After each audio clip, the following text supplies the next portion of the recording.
ఆశలు కనుమరుగయ్యాయి. తమిళనాడు మేలుకొని ఉద్యమిస్తున్న కార్యకర్తలకు రాసిన లేఖలో సీఎం స్టాలిన్.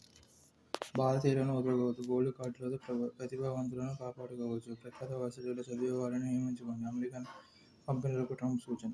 శరీరంలో బ్యాక్టీరియాపై పోరాడే టెట్రాసైక్లిన్ తొలి ఆవిష్కర్త కూడా సుబ్బారావు. పరిశోధన ఆధారంగానే అతడు అధికారులు అనేక వైద్య ఆవిష్కరణలు జరిగాయి. కానీ ఆయనకు అంతర్జాతీయంగా రావాల్సినంత పేరు రాలేదు.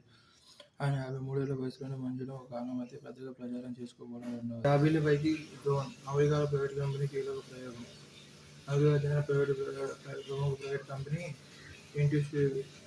ఇంట్యూటివ్ మెషిన్స్ తాజాగా కీలక అంతరిక్ష ప్రయోగం చేపట్టింది. ఇందులో దక్షిణ ధ్రువం వద్ద దిగేలా అథీనా అనే ల్యాండర్ను ఉపయోగించింది. అందులో ఓ డ్రోన్ పంపించింది. నాసాకు చెందిన కెనడీ అంతరిక్ష ప్రయోగం కేంద్రం నుంచి స్పేస్ ఎక్స్ ఫాల్కన్ 9 రాకెట్ ద్వారా బుధవారం నింగిలోకి దూసిన అథీనా మార్చి 6న జాబిల్లిపై దిగనుంది. ఆ ల్యాండర్ ఎత్తు 15 అడుగులు. చందమామ దక్షిణ ధ్రువానికి 100 మైళ్ళ దూరంలో ల్యాండ్ అయ్యేలా దీనికి లక్ష్యాన్ని నిర్దేశించారు. జాబిల్లిపై సూర్యకిరణాలు ఎన్నడూ పడని జెట్ బ్లాక్ బిలానికి దాదాపు 400 మీటర్ల దూరంలో ప్రాంతం ఉంది.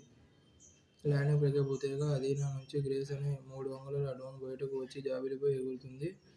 కంప్యూటర్ ప్రోగ్రామింగ్ దిగ్గజం గ్రేస్ హావర్ సేవలకు గుర్తుగా ఈ డ్రోన్కి ఆయన పేరు పెట్టారు. జాబిల్లి విస్తరణపై గ్రేస్ 3 కీలక పరీక్షలు నిర్వహించనుంది.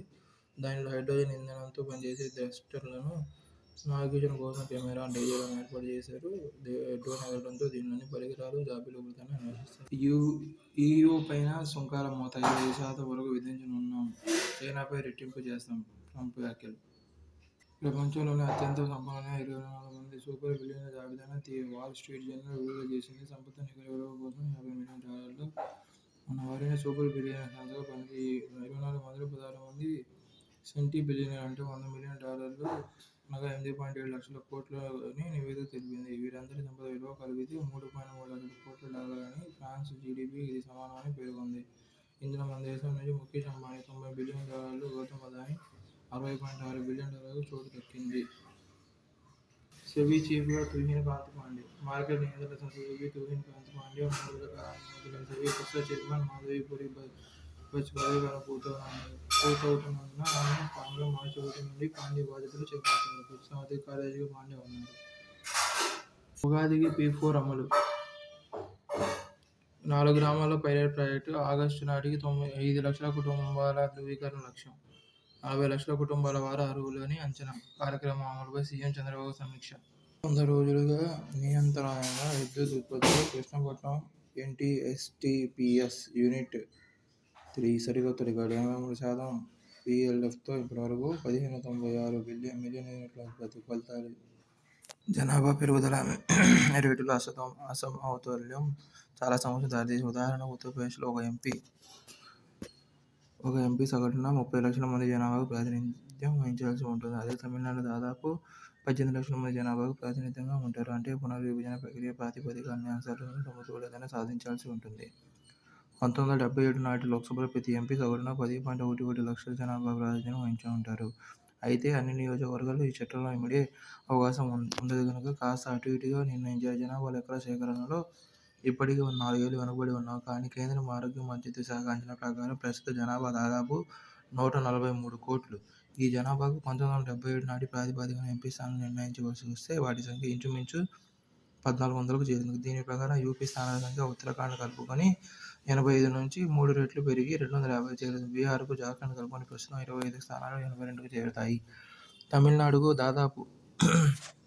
దాదాపు రెట్టింపు సీట్లు పెరిగి 39 నుంచి 76కు అవుతాయి. కేరళకు మాత్రం ప్రస్తుతం ఉన్న 20 కాస్త 36 అవుతాయి.